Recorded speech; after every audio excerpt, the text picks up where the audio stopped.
So I need to be very comfortable for us to talk about this major topic because a lot of married people they keep on calling me and they are not calling me for marital advice. No, I am not married, so I'm not the best person to call for marriage advice. And if you want to do that, you have to see a marriage counselor or psychologist or clinical psychologist. So right here, I'm a medical doctor certified in Ghana and also recently in the UK. Now, there are a few things I want you to understand before we move on. The comments I'm going to make are basic things that helps you to bond adequately or well with your spouse. What it's up on the table for discussion today. Whoop, whoop, whoop, whoop, whoop. All right, get on, take a seat, and it's a robust lifestyle with your favorite doctor, Dr. Samuel Ologo. Now, I'll walk you through just one or two things, and then we see how best this will have an impact in your relationship. Now, the first of all, we are going to talk about sex and its importance in marriage. Sex and its importance in marriage. Now, the first thing is that if you go long without having sex, it can make you irritable, depressed, and a whole lot more. You get confused sometimes. It's not confusion as in um psychological, no, mental confusion. No, it's more of psychologic than mental confusion.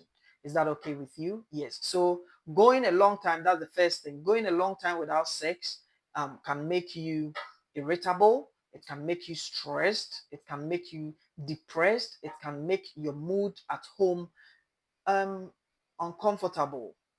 Is that the right word? Yes, uncomfortable. Now the next thing is that when you have sex, it tends to bring the two of you, or the bonding between you and your partner is much closer. Hmm. Yes. Do you remember that when you go to the midwife and then they tell you about why you need to breastfeed your child? This is a skin to skin relation. It's a means of psychologically bonding the two of you together. Exactly. That same step is beneficial in the sex relationship. So people who tend to have sex, research prove that a lot of people who have sex, in marriages, tend to, it's even difficult for them to quarrel around or about their whole marriage relationship. And that is something very important. You need to get on your side. You need to get on your side. If you are looking for ways to excite the relationship so that you don't have to um, be mentally drained in requesting for sex, I've made a video back there. Just go and check out on it. Now, the next step is I had a few I actually noted down, so I'm just bringing them to you. Now, so an orgasm releases the feel of good hormone, making you remember each other for sharing the good feelings. You associate each other with feeling good. Now, this is simply to say the hormones that you tend to release, the excitation hormones, the happy hormones, and etc. You can attest to it after this encounter or after the sexual experience. You tend to bond differently. The love is there. You don't need to tell, especially to men, especially if you want them to do something for you. It's not like taking money from them or something. Sometimes you need some support at home. You want the home to be lively and all that. After sex, men they can even go all out. Sometimes they get to the point where they'll be washing dishes, doing the laundries whilst they expect you to rather be resting in bed and etc. When that happens, it tells you the bonding increases from just normal to that level. Is that okay? All right. And then the next thing is it reduces the temptation, all right, the temptation to go outside the marriage for, other sexual releases or fantasies. In other words, that promiscuity or the adultery aspect of marriage. Okay, it's goes all the way back.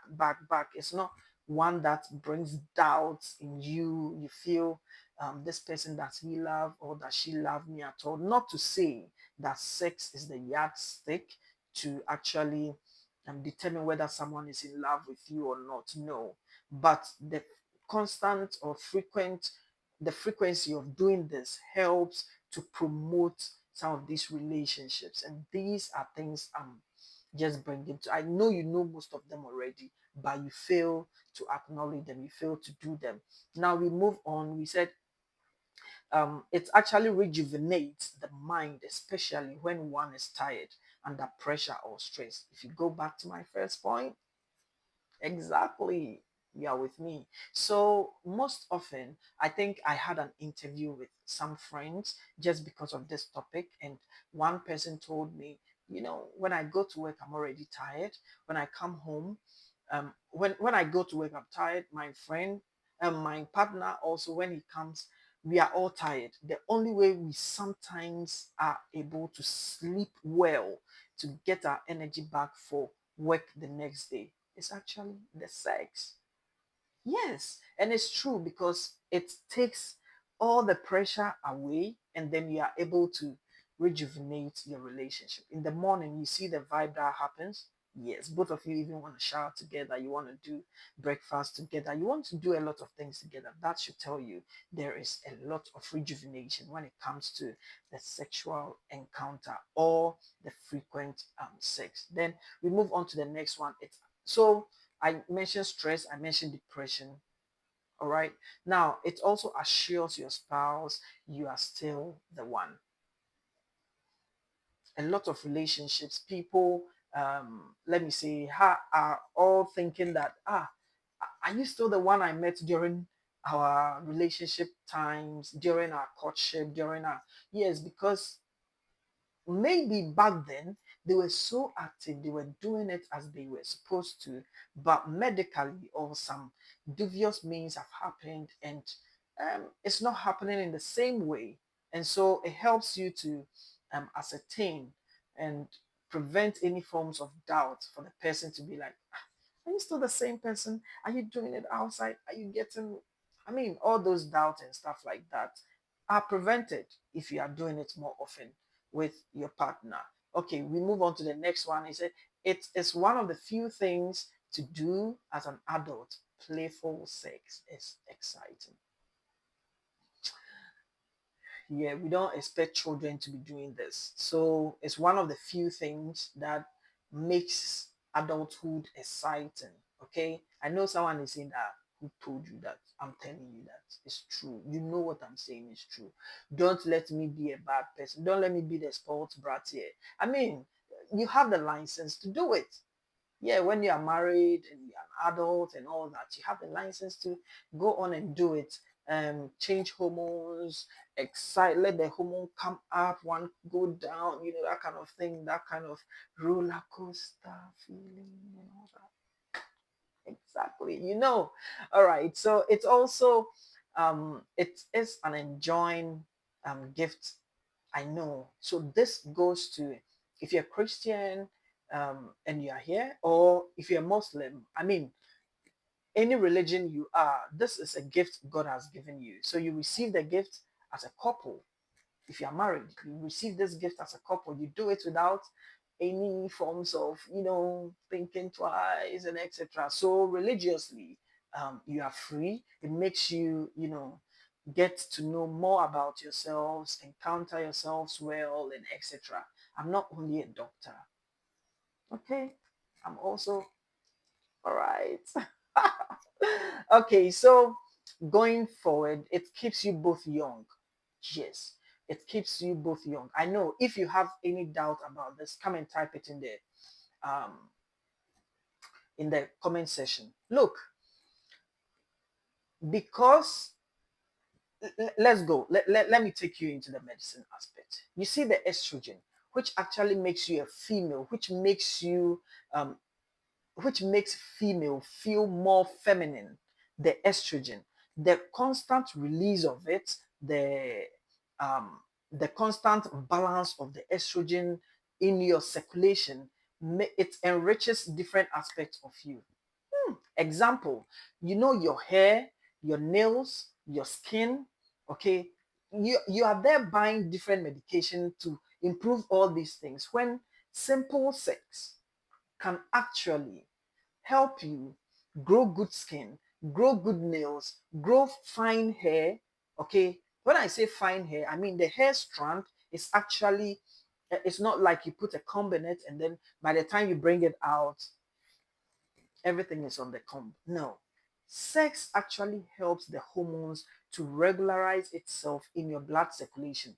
And all these things I'm talking about are based on blood. Do you get my point? So it makes you feel younger or makes you look younger. You can actually attest to it. The people, let me not go there. So if you're in a marriage, all right, if you are in a union like that and you are having good amount of sex, you are having healthy sex and etc., you realize that both of you are always looking younger. So my next question is, do I look younger? And if I look younger, is that what I'm trying to say? Woo! I know what you are thinking about. Okay, let's move on to the next. So it enriches conversation. I told you, right? I told you it enriches conversation. Love making has a way of making you feel naked and comfortable with each other when you're making love. You see, even after the act and then you are in bed, you can be naked and still be all right, and still be feeling good because both of you have experienced something very rich about yourself. So the bonding is good. It shouldn't be just randomly like that if you are not married. But if you are married and you are doing it randomly, the bond is there. Is there. Okay, so it also relieves tension in marriages. I know marriages comes with a lot of tension sometimes. Sometimes when he was going to work, you had a quarrel earlier on before the morning, and so the whole night there was tension. And so when he was leaving, he didn't say hi, he didn't say a whole lot. I know all those shenanigans. Yeah. So this actually is able to curb away that kind of you can't be like this and then be making love. You can't frown and be making love. And so there it's going to break that kind of um, tension at home and then make you to enjoy yourselves adequately. Also, it's a great painkiller. You remember the example I made earlier about a friend of mine who we were talking about how they relieve themselves from all the stress from work and stuff like that. They have the affair, they go to bed, and everyone wakes up much more stronger. Yes, if you do it well, you are not going to be like, it's tiring. It's Please do it well. Please let me turn my neck and please do it well. Do it well. And when you do it well, you are going to experience most of the things I'm talking about, if not all the things I'm talking about. I hope you understand me. This is for educational purposes. And so the last one is that it makes the blood run. Very good exercise because you are moving your hand, your eyes, your lips, your nose, your ears. You are moving your body. You are moving the private area, your pelvis, the muscles. It's just like when you are swimming. Ah, ah, and all of that. You see, and then you be beating your legs and all of that. But when you are having sex, you tend to exercise all these tiny, tiny bits of muscles and all that. Now, before I move on to the last few ones, let me see. I think I have about two or three to go. Before that, kindly go on to my channel, click on the subscribe button, also like my video, comment on it, and then if you have any questions, just drop it. If you also um, put us on post notification anytime I post videos, you'll be able to get them, and that will be you and I together. All right. So moving on to the next.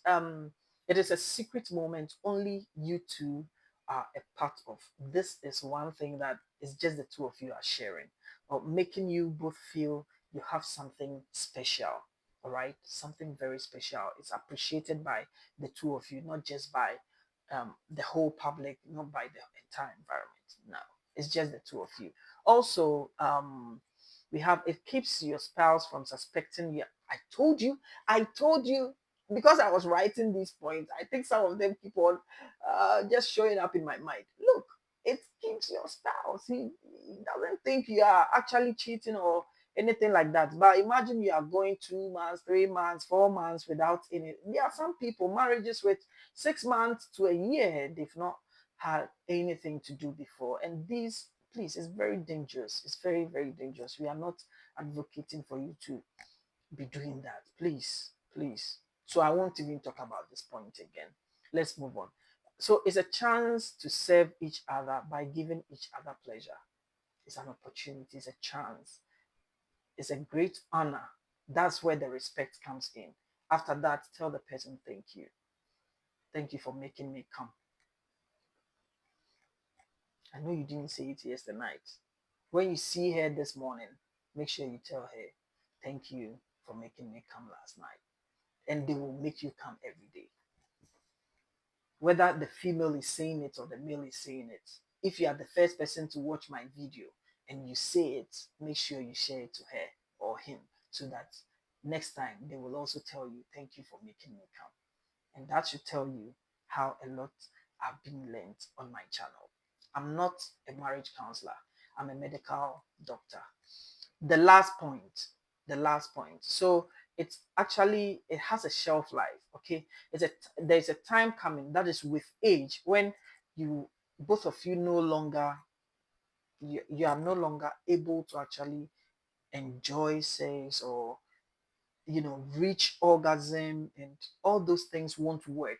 So now that you have the chance, you are youthful, you have all the energy, you're exuberant, and etc. This is the time to actually build that bond, that when you see people walking with all the gray hair and etc., you're like, ah, this is so beautiful. I want to live long with you. Look, if you are doing it once a year, who are you talking about living longer with? There are other factors in marriage, but we are talking about sex now. So if you really want to enjoy and be like, ah, I want you to grow old together and etc., you need to build some bonds. There are certain hormones which are released during sex. When they are released, that is all. It gets stuck in your frontal membrane. That is why even with people with dementia, okay, people who are having dementia, there are certain things they remember. You can do them what? They can't forget the names of their partners because they've been living 40 years, 50 years with. They can't forget certain people's names. Sometimes they are even able to forget the names of their children and etc. But their partner can come in and be like, no, darling, stop this. And they know, they stop. Even though they are demented, you can tell them to stop this and they stop. And it's all because they have grown the skill or the hormone which serves as a constant reminder in their cognitive brain, is always there reminding them of the need to remember. If you've enjoyed this, kindly hit the like button. If you have any comments, kindly drop it. If you want to keep on coming here, kindly put me on post notification. And anytime I come on, you will be the first to receive it. My name still remains Dr. Samuel Ologo, and I'm a board certified doctor, UK and Ghana. Thank you. See you.